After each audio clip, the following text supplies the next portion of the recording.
Hello again. Welcome to another episode of Esoteric Enigmas. This week we'll be discussing the green children of Woolpit.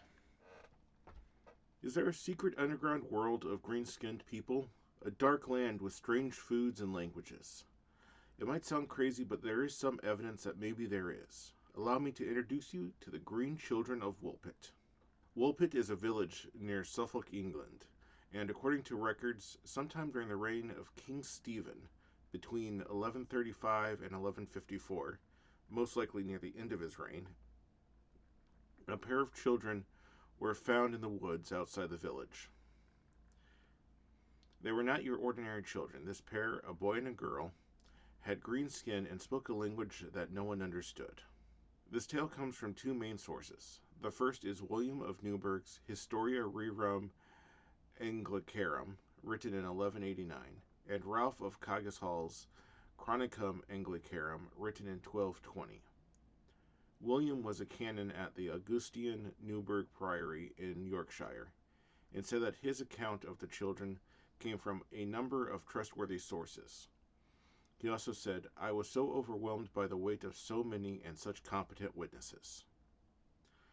Ralph, on the other hand, was an abbot in Coggeshall, just 26 miles from Woolpit, and he used the account of Richard de Calne, who supposedly took the children into his home.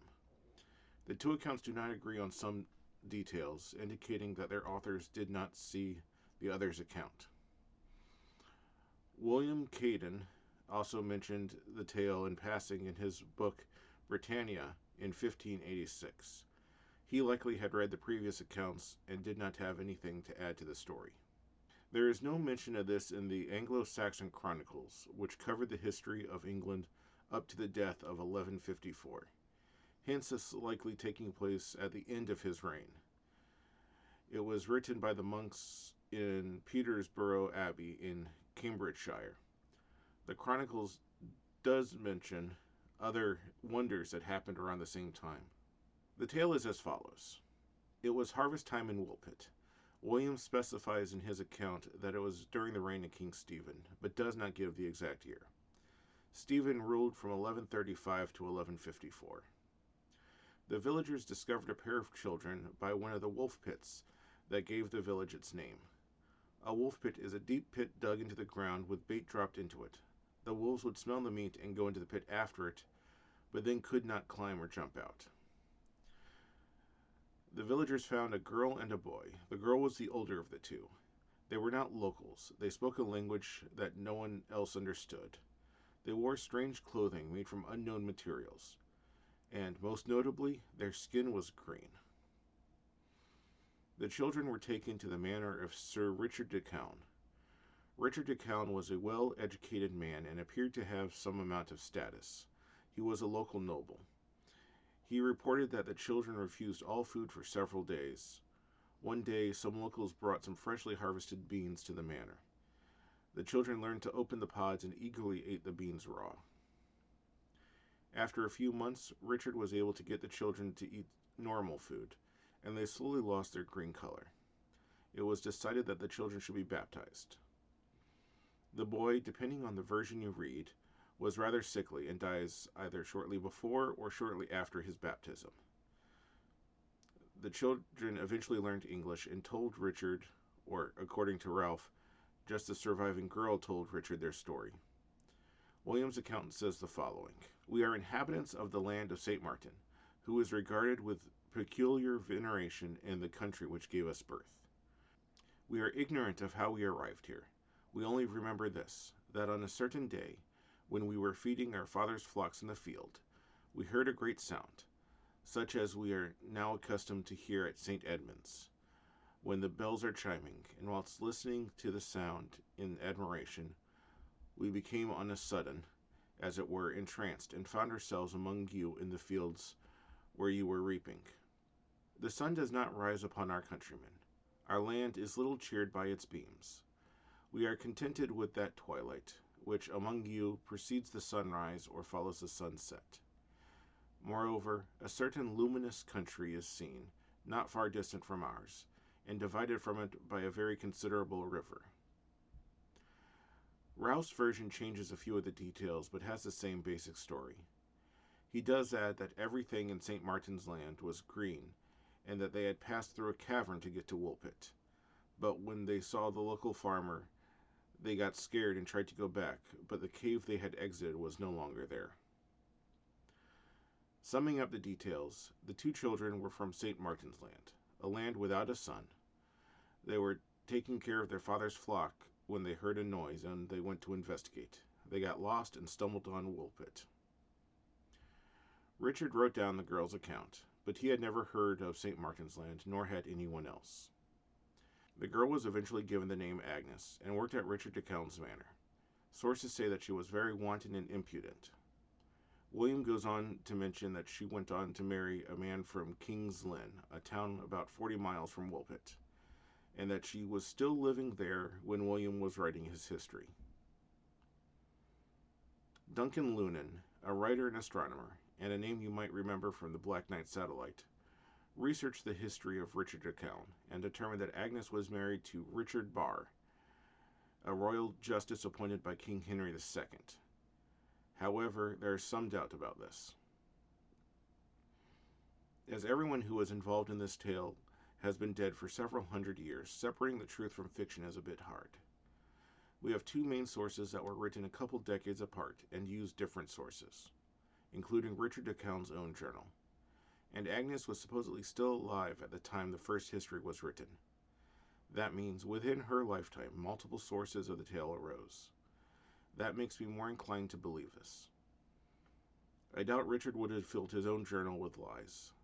And since William knew where Agnes lived and that she was still alive, I think he could have had enough first-hand knowledge to know if this story was true. But could they really have had green skin? Surprisingly, yes. There are actually two medical conditions that give you green skin. The first is hypochromic anemia, and the second is hyperbilirubinemia. The latter is a very rare genetic disorder that also includes severe liver disease. It causes a buildup of bile in the body that turns the skin and all your bodily fluids green. There have been so few actual cases of it that science has not been able to study it fully, so that is all I can say about it here. Going back to hypochromic anemia. In the past it was known as chlorosis and the green sickness. It is an anemia that causes a lack of hemoglobin, which is what gives your blood its red color.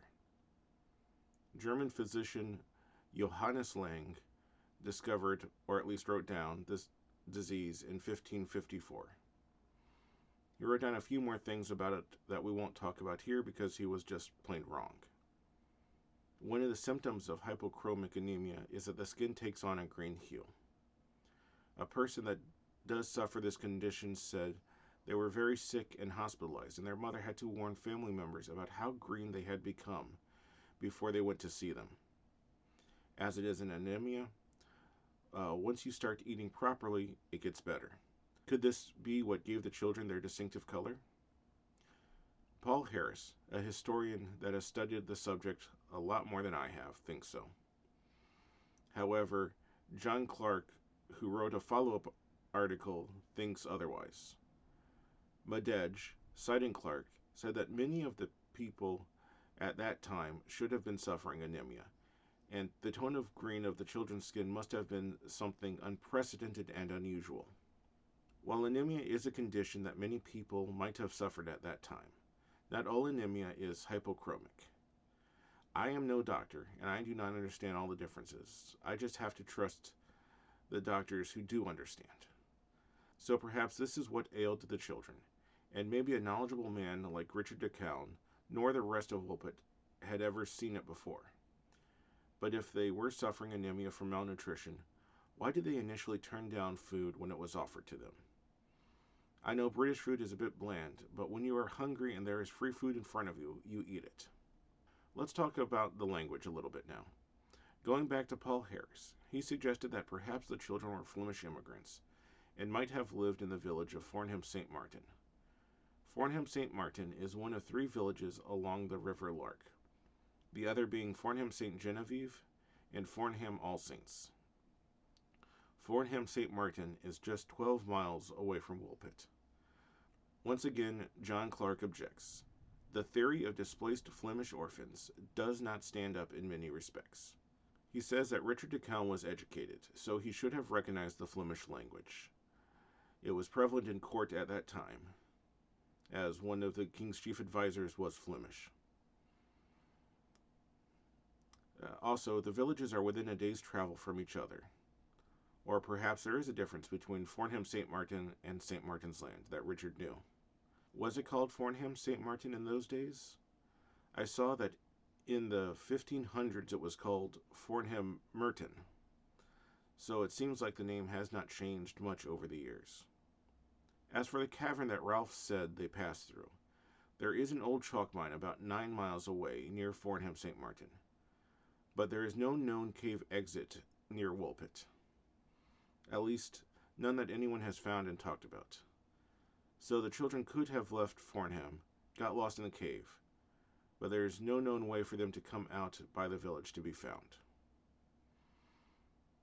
Now, there are a couple other theories that we need to discuss, and I'm going to lump them all together. That they came from somewhere else, like a civilization deep in the earth. That would explain how they were living in a land with no sun. Or that they are aliens from outer space, thus explaining their green skin. However, I have seen no evidence to support these ideas. I do believe that the green children existed. The fact that 2 different historians mention it and cited sources is a strong point. Did Agnes marry Richard Bear? I don't know. Did they have hyperchromic anemia? Maybe. Were they Flemish? Maybe. Paul Harris has a good theory, but John Clark does have some solid points. Perhaps de Calne covered up their identity in order to protect them from any anti-Flemish sentiment. I don't know.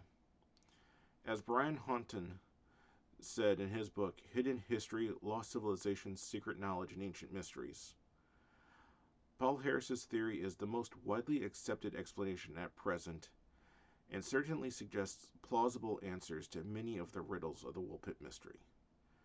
But that does not mean it's perfect. While he does explain certain points, each of them does have its own counterpoint. I have told you the facts as I can find them, and my own thoughts, but each of you is welcome to come to your own conclusions. Thank you once again for joining us, and have a wonderful day.